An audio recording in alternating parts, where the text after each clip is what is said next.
नमस्ते, मेरा नाम डॉक्टर सूर्या पटेल है।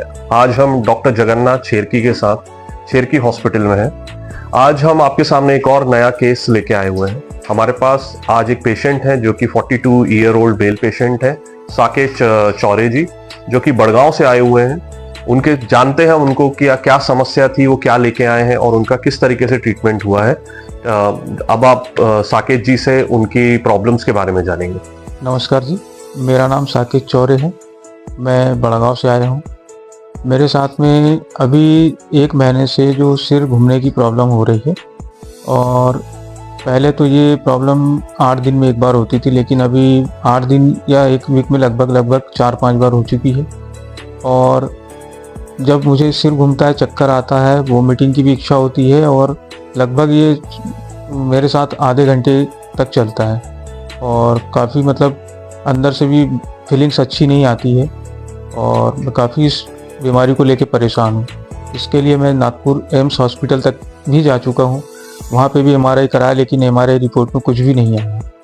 और इसी को लेकर मैं सर के पास में यहाँ पर बैतूल छेरकी हॉस्पिटल में सर के पास में आया हूँ, जो मुझे काफ़ी अच्छा रिस्पांस यहाँ से मिल रहा है।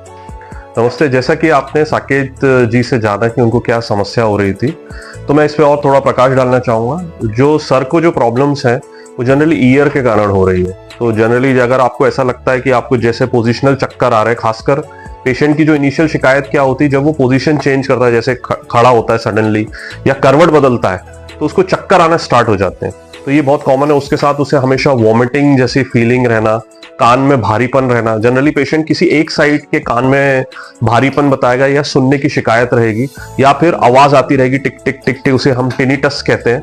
तो this is a common presentation. तो अगर मैं इसकी डायग्नोसिस की बात करूं, तो अगर डिफरेंशियल डायग्नोसिस में जनरली 2 चीजें होती हैं।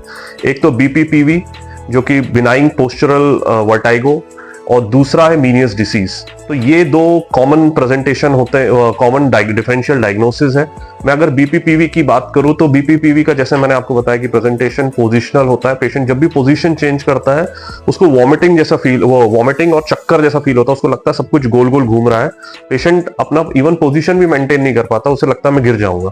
तो ये बहुत कॉमन प्रेजेंटेशन है। अगर मैं इसकी ट्रीटमेंट की बात करूं आपको, तो ट्रीटमेंट में डिफरेंट टाइप्स ऑफ ड्रग्स हैं। जनरली सिम्टोमेटिक ट्रीटमेंट दिया जाता है, और पेशेंट का ये जानना बहुत जरूरी है कि उसका डायबिटिक स्टेटस क्या है, उसकी शुगर कितनी मेंटेन कर रही है, विटामिन B12 लेवल क्या है, पेशेंट अल्कोहल तो नहीं लेता है, या फिर पेशेंट और कोई ड्रग्स डिपेंडेंट तो नहीं है। तो ये सब रूल आउट करना बहुत जरूरी है। तो बीपीपीवी इस टाइप का एक प्रेजेंटेशन होता है, जैसा मैंने आपको समझाया। तो इसमें एप्लीज मैनोवर एक मैनोवर होता है, जिसके थ्रू हम इसको पेशेंट को ट्रीट करा जाता है। तो एप्लीज मैनोवर एक डिफरेंट टाइप की एक्सरसाइज होती है। उसमें पेशेंट के डिफरेंट पोजीशन बनाया जाता है, लेटने से लेके बैठने तक।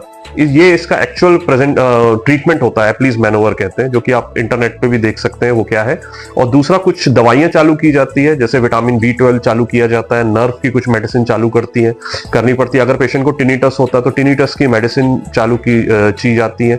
साथ में हम लोग ENT रिव्यू कराते हैं, कान के अंदर की देखने के लिए कि कान के अंदर कोई प्रॉब्लम तो नहीं है। ऑल्दो हम MRI के लिए भी एडवाइस करते हैं। कई बार वो कान के भीतर में सिर्फ MRI के थ्रू ही देखा जा सकता है। तो ये जैसा मैंने आपको बताया, बीपीपीवी का प्रेजेंटेशन होता है, और इस तरह का होता है। अगर आपके आसपास या आपको ऐसा फील होता है कि आपको पोजीशन में लेने पे चक्कर आ रहे हैं, तो आप छेरकी हॉस्पिटल में आके मुझसे मिल सकते हैं। बीपीपीवी का मैं ट्रीटमेंट बहुत बेहतर तरीके से कर सकता हूँ, और आपको बिल्कुल स्वस्थ कर सकता हूँ। नमस्कार।